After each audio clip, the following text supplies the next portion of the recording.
அப்பைய தூங்கிட்டு தான் இருந்துச்சு. அப்புறம் இங்க, அப்புறம் அங்க.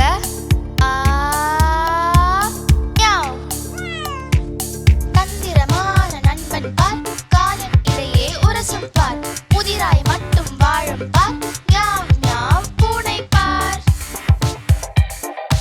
எலி பிடிக்க துரத்தி ஓடுது, பானை எல்லாம் கூத்தாடுது,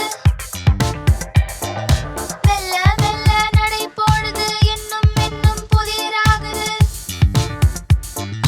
மியாவ் மியாவ் மியாவ் மியாவ். பூனை காலையில பெட்டில் பார்த்து தூங்கிட்டு இருந்துச்சு. மதியம் ஷெல்ஃப் மேல பார்த்து அப்பைய தூங்கிட்டு தான் இருந்துச்சு. அப்புறம் இங்க, அப்புறம் அங்க.